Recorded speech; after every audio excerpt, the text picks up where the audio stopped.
അമൃത് Veni hair elixir presents daily news പ്രഭാത വാർത്തകൾ powered by Pulimoottil silks KSFE. ഈ ആണുങ്ങൾക്ക് മാത്രം എന്താ ഇത്ര അധികം നെറ്റ് കെയറിലും ഹെയർ ലോസ് ഒക്കെ ഉണ്ടാവണേ? ആണുങ്ങളുടെ ഹെയർ ലോസിന്റെ മേജർ റീസൺസ് തന്നെ ഡിഫറെന്റ് ആണ്. സ്കാൽപ്പിലുള്ള 5-ആൽഫ റിഡക്ടേസ് എന്ന എൻസൈം നിങ്ങളുടെ ഹോർമോണുമായി ചേർന്ന് ഹെയർ ഫോളിക്കിൾസിനെ ചുരുക്കുന്നു. Amrut Veni hair elixir for men use ചെയ്യൂ. പുരുഷന്മാർക്ക് വേണ്ടി ബയോടെക്നോളജി പ്രകാരം പ്രത്യേകം ഡെവലപ്പ് ചെയ്തത്. നമസ്കാരം, ഞാൻ ഡേസി ബിജു. ഡെയിലി ന്യൂസിന്റെ പ്രഭാത വാർത്തകളിലേക്ക് സ്വാഗതം. ഇന്ന് നവംബർ 14 വ്യാഴാഴ്ച. വിധി എഴുതി വയനാടും ചേലക്കരയും. വയനാട്ടിൽ പോളിംഗ് ശതമാനം മുൻ തെരഞ്ഞെടുപ്പിന് അപേക്ഷിച്ച് കുത്തനെ കുറഞ്ഞു. ഒടുവിൽ ലഭിക്കുന്ന കണക്ക് പ്രകാരം വയനാട്ടിൽ 64.72% പോളിംഗ്. ചേലക്കരയിൽ രാത്രി 8 മണിവരെയുള്ള കണക്കനുസരിച്ച് 72.77% പോളിംഗ്. ചേലക്കര മണ്ഡലത്തിൽ വോട്ടിംഗ് സമയം അവസാനിച്ചിട്ടും പല ബൂത്തുകളിലും വോട്ടർമാരുടെ നീണ്ട നിരയുണ്ടായിരുന്നു. വോട്ടെടുപ്പ് പൊതുവെ സമാധാനപരമായിരുന്നു.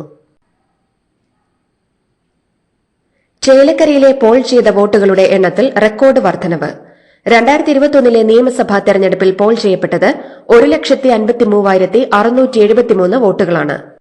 എന്നാൽ 1,54,356 വോട്ടുകളാണ് ഇന്നലെ വൈകിട്ട് 6:30 വരെയുള്ള കണക്ക് പ്രകാരം ചേലക്കരയിൽ പോൾ ചെയ്തത്.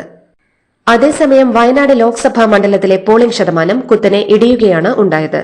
2019 രാഹുൽ ഗാന്ധി ആദ്യമായി വയനാട്ടിൽ മത്സരിച്ചപ്പോൾ 80.37% പോളിംഗ് നടന്നിരുന്നു. എന്നാൽ 2024 വീണ്ടും രാഹുൽ ഗാന്ധി മത്സരിച്ചപ്പോൾ പോളിംഗ് ശതമാനം 73.57 താണിരുന്നു. ഇത്തവണ പ്രിയങ്ക ഗാന്ധിയുടെ ആദ്യ മത്സരമായിട്ടും കാർഡിളക്കി പ്രചരണം നടത്തിയിട്ടും പോളിംഗ് ശതമാനം ഏറ്റവും ഒടുവിലത്തെ വിവരമനുസരിച്ച് 64.72% കുത്തനെ താഴ്ന്നിരിക്കുകയാണ്. ആത്മകഥാ വിവാദത്തിൽ CPM കേന്ദ്ര കമ്മിറ്റി അംഗം EP ജയരാജൻ DGPക്ക് പരാതി നൽകി.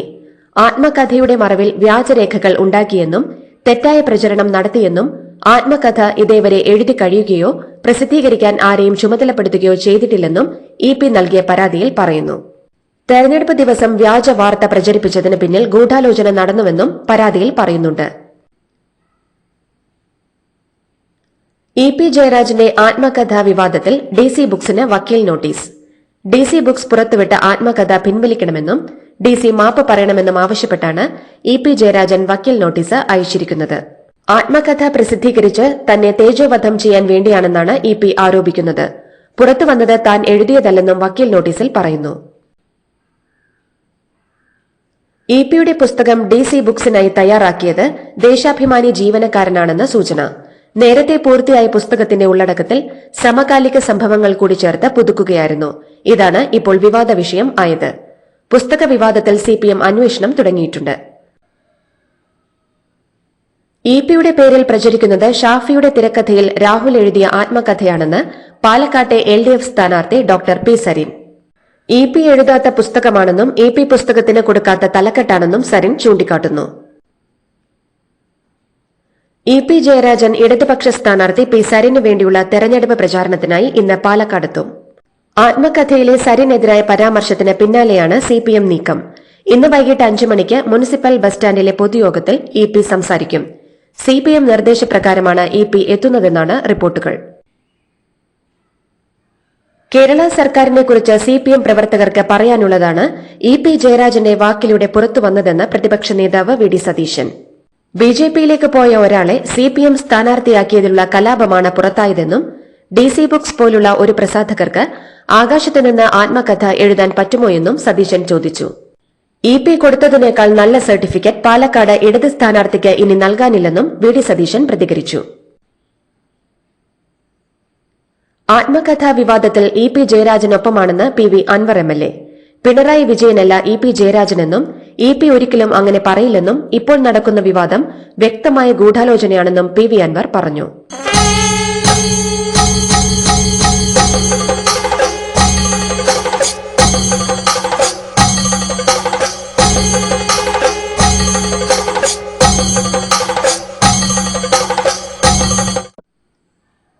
ADM നവീൻ ബാബുവിന്റെ മരണവുമായി ബന്ധപ്പെട്ട് അന്വേഷണ സംഘം TV പ്രശാന്തിന്റെ മൊഴിയെടുത്തു.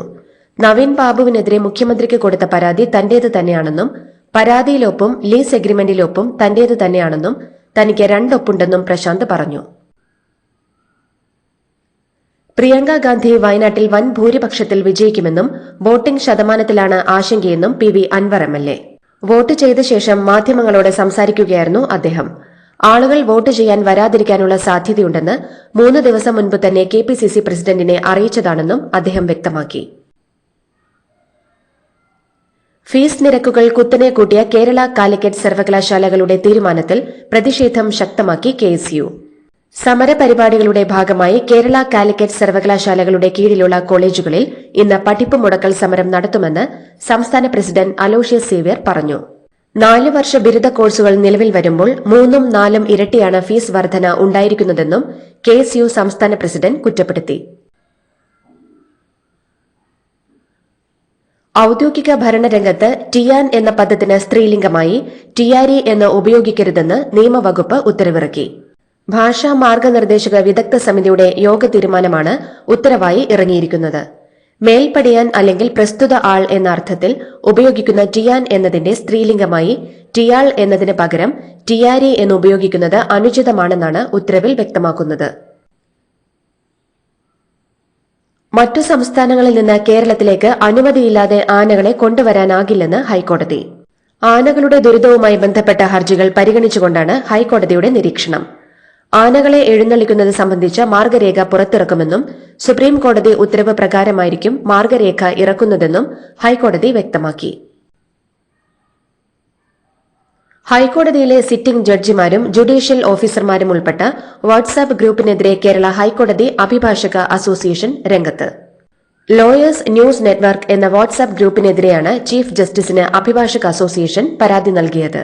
സർക്കാർ അഭിഭാഷകരടക്കം ഒരു വിഭാഗം മാധ്യമപ്രവർത്തകരും ഉൾപ്പെടുന്ന വാട്സാപ്പ് ഗ്രൂപ്പിൽ ജഡ്ജിമാർ കൂടി ഭാഗമാകുന്നത് അനുചിതമെന്നാണ് അഭിഭാഷക അസോസിയേഷന്റെ വാദം. സംസ്ഥാനത്തെ പ്രമേഹ രോഗ നിയന്ത്രണ പദ്ധതികളെ ശാക്തീകരിക്കുന്നതിന് 1 വർഷം നീണ്ടുനിൽക്കുന്ന സംയോജിത തീവ്രയജ്ഞ പരിപാടി നടപ്പിലാക്കുമെന്ന് ആരോഗ്യവകുപ്പ് മന്ത്രി വീണ ജോർജ്.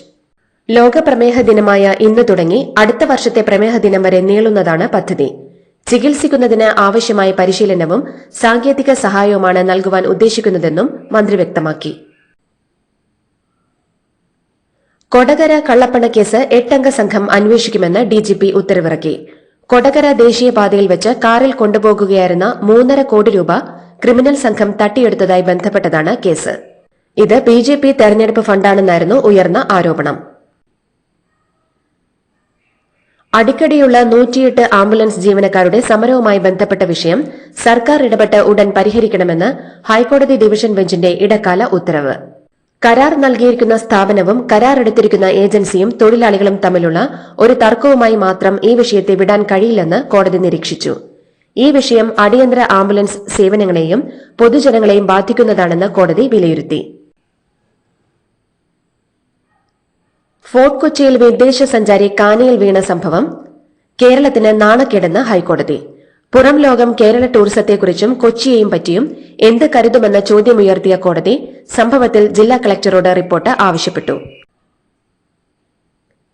തെക്കുകിഴക്കൻ അറബിക്കടലിന് മുകളിലായി കേരള തീരത്തിന് സമീപം ചക്രവാത ചുഴി സ്ഥിതി ചെയ്യുന്നുവെന്ന് കേന്ദ്ര കാലാവസ്ഥാ വകുപ്പ് അറിയിച്ചു. കേരളത്തിൽ ഒറ്റപ്പെട്ട സ്ഥലങ്ങളിൽ ഈ മാസം 17 വരെ ശക്തമായ മഴയ്ക്ക് സാധ്യതയെന്നും മുന്നറിയിപ്പുണ്ട്. എന്താ വണ്ടി അവിടെ പാർക്ക് ചെയ്യാത്ത? ബെൻസ് വരും. അതെ, മെഗാ സമ്മാനം പുതിയ ബെൻസ് കാറാണ്. 2ാം സമ്മാനം ഇന്നോവ ക്രിസ്റ്റ, അതും 17 എണ്ണം. പിന്നെ ആദ്യ സീരീസിൽ 170 പേർക്ക് ഐഫോണും. ഇത്തവണ സമ്മാനങ്ങളുടെ നക്ഷത്ര തിളക്കവുമായി KSFE ഗാലക്സി ചിട്ടികൾ. കോൺഗ്രസിനെ കടന്നാക്രമിച്ച കേന്ദ്ര ആഭ്യന്തരമന്ത്രി അമിത്ഷാ. ആർട്ടിക്കിൾ 370, മുസ്ലിം സംവരണം, രാമക്ഷേത്രം തുടങ്ങിയ വിഷയങ്ങളിലാണ് അദ്ദേഹത്തിന്റെ കടുത്ത പ്രതികരണം. ഇന്ദിരാഗാന്ധി സ്വർഗത്തിൽ നിന്ന് മടങ്ങി വന്നാലും ജമ്മു കാശ്മീരിൽ ആർട്ടിക്കിൾ 370 പുനഃസ്ഥാപിക്കില്ലെന്ന് അമിത്ഷാ വ്യക്തമാക്കി. ശിവസേന നേതാവ് ഉദ്ധവ് താക്കറെക്കെതിരെയും അമിത്ഷാ ആഞ്ഞടിച്ചു. പ്രധാനമന്ത്രി നരേന്ദ്രമോദി തീർച്ചയായും വഖഫ് നിയമം ഭേദഗതി ചെയ്യുമെന്നും അദ്ദേഹം വ്യക്തമാക്കുകയും ചെയ്തു. മുൻ പോലീസ് കമ്മീഷണർ വിനീത് ഗോയലിനെതിരെ ആരോപണവുമായി കൊൽക്കത്തയിൽ വനിതാ ഡോക്ടറെ ബലാത്സംഗം ചെയ്ത് കൊലപ്പെടുത്തിയ കേസിലെ പ്രതി സഞ്ജീവ് റോയ്. കേസിൽ തന്നെ കുടുക്കിയതാണെന്നും ഗൂഢാലോചനയ്ക്ക് പിറകിൽ വിനീത് ഗോയലാണെന്നും ഇയാൾ ആരോപിച്ചു. വിനീത് ഗോയൽ മാത്രമല്ല, ഗൂഢാലോചനയ്ക്ക് പിന്നിൽ മറ്റു ഉന്നത ഉദ്യോഗസ്ഥരുണ്ടെന്നും ഇയാൾ കൂട്ടിച്ചേർത്തു. മഹാരാഷ്ട്ര മുഖ്യമന്ത്രി ഏക്നാഥ് ഷിൻഡെ സഞ്ചരിച്ച ഹെലികോപ്റ്ററിൽ പരിശോധന. തെരഞ്ഞെടുപ്പ് കമ്മീഷൻ നിയോഗിച്ച ഉദ്യോഗസ്ഥരാണ് പരിശോധന നടത്തിയത്. പാൽഘറിൽ തെരഞ്ഞെടുപ്പ് പ്രചാരണത്തിന് വേണ്ടി എത്തിയപ്പോഴാണ് ഷിൻഡെ സഞ്ചരിച്ച ഹെലികോപ്റ്ററിൽ തെരഞ്ഞെടുപ്പ് കമ്മീഷൻ ഉദ്യോഗസ്ഥർ പരിശോധന നടത്തിയത്. സിഐഎസ്എഫിന്റെ ആദ്യ വനിതാ ബറ്റാലിയന് അംഗീകാരം നൽകി കേന്ദ്ര സർക്കാർ. കേന്ദ്ര ആഭ്യന്തരമന്ത്രി അമിത്ഷായാണ് ഇക്കാര്യം അറിയിച്ചത്. സിഐഎസ്എഫിന്റെ ആദ്യ ഓൾ വിമൻ ബറ്റാലിയൻ സ്ഥാപിക്കാൻ മോദി സർക്കാർ അംഗീകാരം നൽകിയതായി അദ്ദേഹം സാമൂഹ്യ മാധ്യമമായ എക്സിൽ കുറിച്ചു. രാജ്യത്തെ മുഴുവൻ സ്ത്രീകളും 30 വയസ്സ് തികയുമ്പോൾ ഗർഭപാത്രം നീക്കം ചെയ്യണമെന്ന വിവാദ പ്രസ്താവനയുമായി ജപ്പാനിലെ കൺസർവേറ്റീവ് പാർട്ടി നേതാവ് നവോക്കി ഹയാകുട്ട. ജപ്പാനിലെ ജനസംഖ്യയുടെ ഭൂരിഭാഗവും വാർദ്ധക്യത്തിലേക്ക് എത്തിയതുമൂലം ജനന നിരക്ക് ഉയർത്തുന്നതിന് സർക്കാർ വിവിധ പദ്ധതികൾ ആസൂത്രണം ചെയ്യുന്നതിനിടയിലാണ് നവോക്കി ഹയാകുട്ടയുടെ ഈ വിവാദ പരാമർശം. 18 വയസ്സായി പെൺകുട്ടികൾക്ക് സർവകലാശാല വിദ്യാഭ്യാസത്തിനുള്ള പ്രവേശനം പരിമിതപ്പെടുത്തണമെന്നും 18 വയസ്സിന് ശേഷം വിവാഹത്തിലും കുട്ടികളെ ജനിപ്പിക്കുന്നതിലും ആയിരിക്കണം അവർ ശ്രദ്ധ കേന്ദ്രീകരിക്കേണ്ടത് എന്നുമായിരുന്നു മറ്റൊരു വാദം. കൂടാതെ 25 വയസ്സിന് മുൻപായി സ്ത്രീകൾ നിർബന്ധമായി വിവാഹം കഴിക്കണമെന്നും 25 വയസ്സിന് ശേഷം സ്ത്രീകൾ വിവാഹിതരാകുന്നത് നിരോധിക്കണമെന്നും പാർട്ടി നേതാവ് അഭിപ്രായപ്പെട്ടു. നിയുക്ത American president Donald Trump white ഹൌസിലെത്തി. പ്രസിഡന്റ് സ്ഥാനമൊഴിയുന്ന ജോ ബൈഡനുമായി ട്രംപ് കൂടിക്കാഴ്ച നടത്തി. ഹസ്തദാനം ചെയ്താണ് ബൈഡൻ ട്രംപിനെ സ്വീകരിച്ചത്.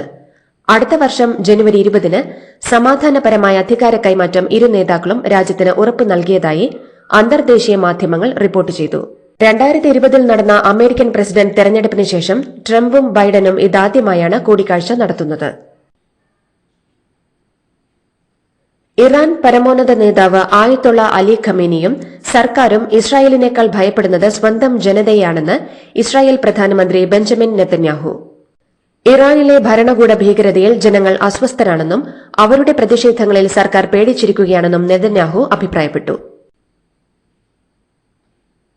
ദക്ഷിണാഫ്രിക്കയ്ക്കെതിരായ T20 പരമ്പരയിലെ ആവേശകരമായ 3ാം മത്സരത്തിൽ ഇന്ത്യയ്ക്ക് 11 റൺസിന്റെ വിജയം. ഇന്ത്യ ഉയർത്തിയ 220 റൺസ് എന്ന കൂറ്റൻ വിജയലക്ഷ്യം പിന്തുടർന്ന ദക്ഷിണാഫ്രിക്കയ്ക്ക് 7 വിക്കറ്റ് നഷ്ടത്തിൽ 208 റൺസ് നേടാനേ സാധിച്ചുള്ളൂ. മാർക്കോ യാൻസന്റെയും ഹെൻറിച്ച് ക്ലാസന്റെയും വെടിക്കെട്ട് ബാറ്റിംഗിന് മുന്നിൽ പതറാതെ നിന്ന ഇന്ത്യ അവസാന നിമിഷം വിജയം കൈപ്പിടിയിൽ ഒതുക്കുകയായിരുന്നു. ഹാർദിക് പാണ്ഡ്യ എറിഞ്ഞ 19ാമത്തെ ഓവറിൽ മാർക്കോ യാൻസൺ 26 റൺസ് എടുത്തതോടെ ദക്ഷിണാഫ്രിക്ക വിജയം കൈപ്പിടിയിൽ ഒതുക്കുമെന്ന പ്രതീക്ഷ ഉയർത്തിയെങ്കിലും 20ാമത്തെ ഓവറിൽ 3ാമത്തെ പന്തിൽ യാൻസനെ പുറത്താക്കി അർഷ്ദീപ് സിംഗ് കളി ഇന്ത്യക്ക് അനുകൂലമാക്കി. നേരത്തെ തുടർച്ചയായ 2 സെഞ്ചുറികളിലൂടെ റെക്കോർഡിട്ട സഞ്ജു സാംസൺ തുടർച്ചയായ 2ാം മത്സരത്തിലും റണ്ണൊന്നും എടുക്കാതെ പുറത്തായെങ്കിലും 56 പന്തിൽ 107 റൺസ് എടുത്ത തിലക് വർമ്മയുടെയും 25 പന്തിൽ 50 റൺസ് എടുത്ത അഭിഷേക് ശർമ്മയുടെയും കരുത്തിൽ ഇന്ത്യ 6 വിക്കറ്റ് നഷ്ടത്തിൽ 219 റൺസ് എടുത്തിരുന്നു. ഇതോടെ 4 മത്സരങ്ങളടങ്ങിയ പരമ്പരയിൽ ഇന്ത്യ 2-1 മുന്നിലെത്തി. 4ാമത്തെ മത്സരം നാളെയാണ്. ഇതോടുകൂടി ഡെയിലി ന്യൂസിന്റെ ഇന്നത്തെ പ്രഭാത വാർത്തകൾ സമാപിക്കുന്നു. ഡെയിലി ന്യൂസിന് വേണ്ടി വാർത്തകൾ വായിച്ചത് ഡെയ്സി ബിജു.